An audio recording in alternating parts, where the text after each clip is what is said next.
What's up, design family, and welcome back to another episode of Fittdesign TV. So glad to have you guys back on the channel. On today's episode, we'll be looking at how to get the perfect product shots for your apparel. We live in a digital first world where displaying your products in the best possible way is going to be the make it or break it behind selling your products to your customer.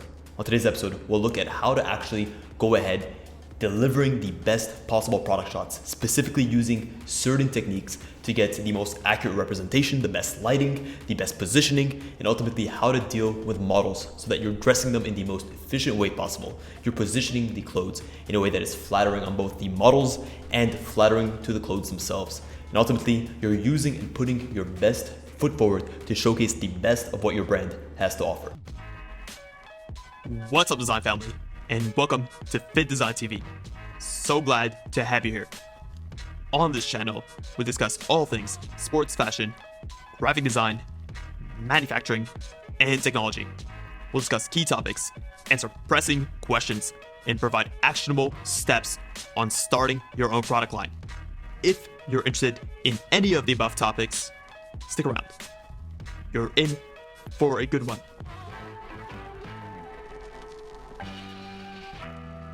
The first step of obtaining any phenomenal product shot is making sure that you're engaging and that you're actually positioning your clothing on the model in the right way. There's a 9-step process that I like to follow, and pick and choose from these steps what you will. But we'll start off with number 1. Make sure that you start with the bottoms of any collection. Even if you have a large collection, a collection with multiple different types of tops, bottoms, hoodies, accessories, you always want to start dressing your model from the bottom first. Then ask your model, once they put on the bottoms, whether it's a jogger, whether it's a short or a skirt, to put on these shoes. Again, make sure that the shoes selection is appropriate for your brand positioning. If you're a high-end luxury brand, it does not make sense to go with a beat-up pair of sneakers. Move on to the top. If the top has a lot of buttons, a lot of zippers, it requires a lot of effort to put on.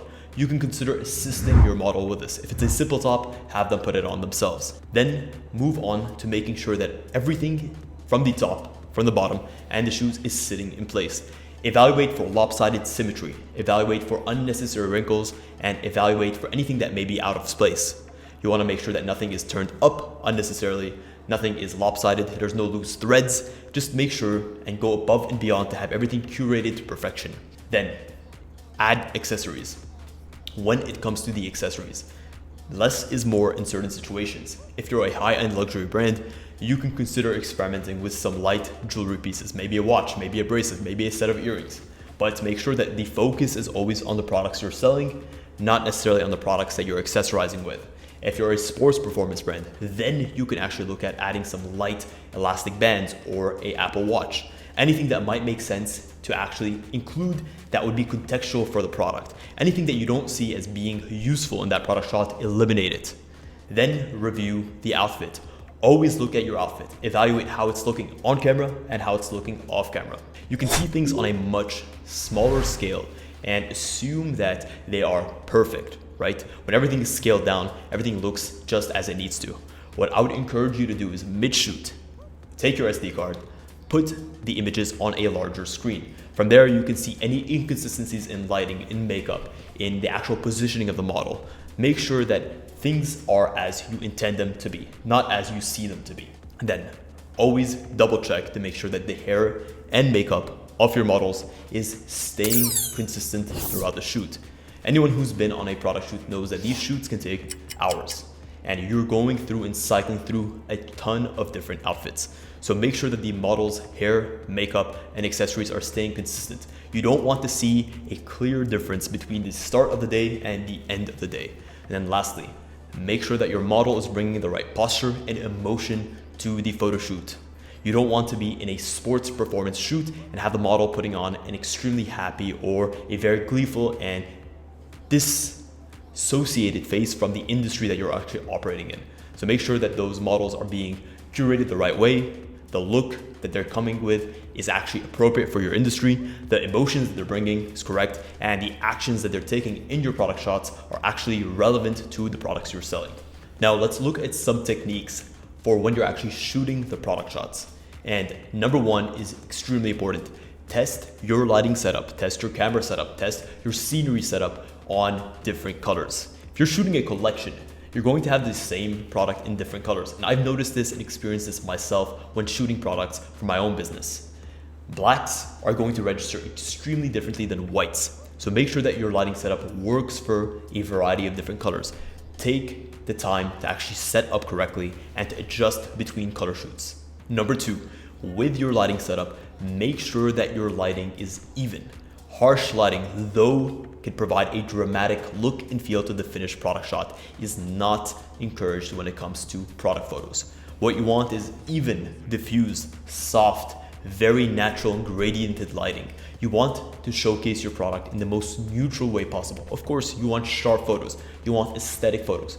You want photos that pop. But creating this 3-point lighting setup that is extremely harsh, that creates this sharp rim light, that looks extremely moody, is not going to be the option or the direction you want to follow. A simple way to deal with shooting color extremes, whether it's shooting whites and then shooting blacks back to back, is to use the overexposure or underexposure technique. So what does this mean? Keep it simple. If you're shooting whites, consider underexposing within your camera settings by 1 or 2 stops. If you're shooting black product photos, consider overexposing by 1 or 2 stops. Then in post-production, you can actually formalize all your colors and make sure that the backgrounds look the same. When shooting sportswear, you may end up having to shoot peached, fleeced, or brushed products. These products are extremely similar in nature in terms of how they shoot to suede or velvet products. So what do you need to do here? Well, you understand that suede and velvet catch light differently depending on the angle and how the fibers are brushed. So take the time beforehand to brush your fibers in the right way to make sure that they appear in the most flattering and the most neutral setting possible. And last but not least is a tip for shooting bright and vibrant neon colors. This is especially going to be the case if you're shooting women's activewear or women's sportswear. The last thing you want is your beautiful pinks, your blues, your fuchsias, your teals to come out looking like a solid blob of color. What can end up happening when you're shooting these types of colors is that those colors, since they're so intense, since they reflect light in such an intense way, they end up overwhelming your camera's sensor. So when you go back to review the finished product shot, what you end up with is a lack of midtones, a lack of shadows in your garment. It just looks like one solid shape. How do you counteract this? Well, I'm glad you asked. You can bring in additional light sources to fill in the gaps, to create that intrigue, to create those midtones, to create those shadows, to bring in depth, to showcase the silhouette in the curves. Without it, you're going to end up with a very flat looking photo. I want to leave you guys with this piece of information or this nugget of wisdom. It's always better to take the time beforehand to shoot great product shots so that the raw photography is as elevated as possible instead of spending a lot of time, effort, money in post-production trying to achieve your desired look. Spend the time beforehand to achieve perfect product shots so that all of the hard work, all that effort, all that design, all of those hardships that you had to overcome in order to launch your collection is justified. Guys, hopefully you enjoyed this episode. Please, if you do, consider smashing a massive thumbs up. Also, check the link in the description. I offer one-on-one consultation calls every single week with limited slots. So if you're looking to start your own brand or you're facing a scaling issue, not knowing how to structure product in advance for months, or you're facing a marketing issue, I can definitely help you out with that. I've worked with over 1,000 clients to set up their fashion businesses, to take them from zero to tens of millions of dollars every single month. And hopefully I can do the same with you. Guys, thank you so much for tuning in to this episode of Fittdesign TV. Until next week's episode, stay awesome.